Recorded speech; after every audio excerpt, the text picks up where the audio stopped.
Sa kanyang ginawang pagrerepaso sa lumobo umanong gastusin para sa bagong gusali ng Senado, pinuna ni Senate Committee on Accounts Chair Alan Peter Cayetano ang pamamahala ng Department of Public Works and Highways sa proyekto. Pinag-iisipan din kung itutuloy pa ang Phase 3 ng new Senate building na nagkakahalaga ng mahigit 10 bilyong piso. Ito ang tinutukan ni Mark Salazar. Habang niriripaso ng Senado ang lumobo umanong gastusin para sa pagpapagawa ng bagong tanggapan nito, sinabi ni Senate Committee on Accounts Chairman Alan Peter Cayetano na itutuloy ang trabaho sa Phase 1 at Phase 2 ng proyekto. Ito yung mismong pagpapatayo ng pinakagusali na may halagang 8.9 billion pesos at ang tinatawag na fit-out o interior na 2.5 billion pesos. Pwede naman po tuloy yung construction dyan na nire-review namin. Wala pong conflict yon.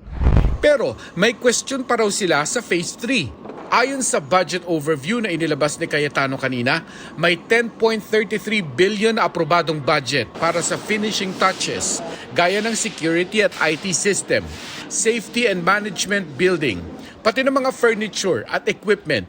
Sa presyong ito nagulantang ang bagong Senate leadership at yan ang kanilang pinapahold. Kasi initially nga, 'di ba, it was a little bit over 8B for the shell, but lumalabas nga ngayon nandiyan sa memo no yung more than 20 billion now or 23 billion.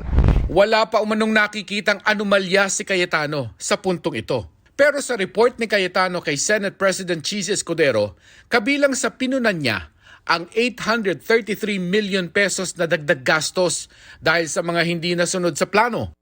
May puna rin ang Senate Coordination Team sa kalidad ng trabaho ng Department of Public Works and Highways o DPWH na lihis sa terms of reference. May mga materyales din daw na kahit hindi pa kailangan ay binili na. Tapos yung kailangan ang wala pa. Kaya nadidelay ang proyekto. Tinutulugan din daw ng DPWH ang mga papeles ng proyekto na dagdag sa delay. Kapag hinohold ng Senado ang bayad dahil sa mga puna, maglalabas naman daw ng slowdown order ang DPWH. Kung may budget sa ating General Appropriations Act, let's say 10 billion pa for the new Senate building, pwede ba itong gamitin? Kung nasa budget po, di pwede. Pero dapat ba? So we should not only be talking about what's legal, but also what's moral. Kinontak namin ng DPWH para sa kanilang reaksyon pero hindi sila sumasagot sa tawag at messages. Kabilang sa inirekomenda ni Cayetano ang pagpapatawag ng Senate inquiry para isa-isahin ang mga problema at ipaayos sa DPWH kung kaya pa. Desisyonan na rin kung dapat bang ibigay pa rin sa DPWH ang dagdag na 10.33 billion budget.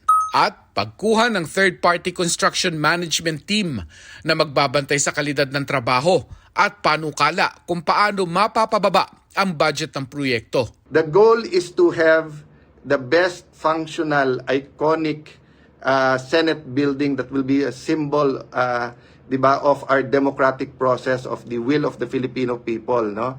At the best quality sa tamang cost. Para sa GMA Integrated News, Mark Salazar, nakatutok 24 oras.